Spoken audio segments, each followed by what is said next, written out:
Bom, hoje eu vou abordar, aproveitando o ensejo de ontem, que eu falei sobre um tema do direito administrativo, hoje eu vou abordar um tema também relacionado, aliás, é uma espécie de uma revisão de 5 pontos muito relevantes na matéria de direito administrativo, e depois eu vou terminar com 2 jurisprudências recentes, dos informativos 617 e 618 do STJ, fazendo só uma recapitulação desses assuntos.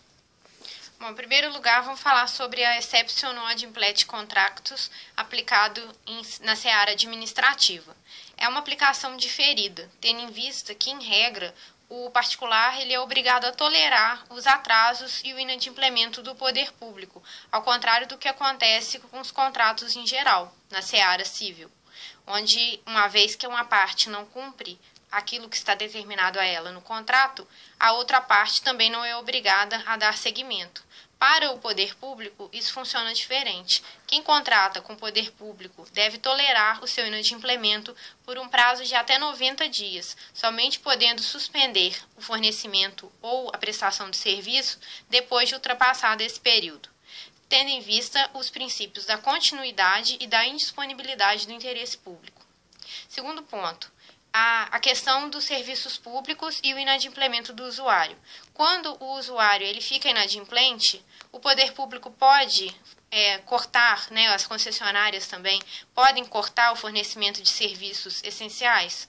Bom, em regra, quando o particular está inadimplente com contas de água, contas de energia, o poder público ele pode cortar sim, a concessionária também, porque esses serviços, eles, embora sejam essenciais, no caso do particular, havendo prévio aviso, ele está inadimplente com essas tarifas e, portanto, ele pode sofrer o corte no serviço. Mas e quando o poder público é o usuário? Por exemplo, o hospital deixa de adimplir com a conta de energia, com a conta de água. Esse serviço ele não pode ser suspenso, porque o prejuízo para a coletividade vai ser muito maior do que o benefício pela interrupção no fornecimento do serviço. Segundo, a autotutela. É outro assunto também muito importante e muito cobrado em provas. É o poder que a administração pública tem de rever os seus próprios atos.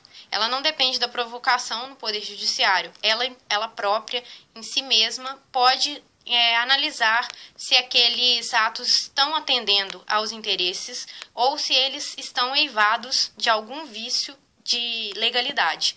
Então, a autotutela prevista na súmula 473 do Supremo, ela abarca tanto os vícios de legalidade, que comportam a anulação, quanto aqueles atos que deixam de ser convenientes e oportunos para a administração pública e, portanto, serão objeto de revogação. Nesse caso, a administração, portanto, faz um controle tanto de legalidade quanto um controle de conveniência e oportunidade. O terceiro ponto é o dever de fundamentação. Está previsto na Lei 9784, que é a Lei do Processo Administrativo, que a exceção a esse princípio do dever de fundamentação são os cargos de livre nomeação e livre exoneração, os cargos comissionados. Agora, o quarto ponto é a questão dos 2 princípios que norteiam a administração pública, muito embora eles não estejam expressos em textos nem da Constituição e nem da lei, mas eles estão subentendidos, são princípios implícitos, que são a proporcionalidade e a razoabilidade. A proporcionalidade, entendida como necessidade e adequação, e a razoabilidade, como a aceitabilidade social.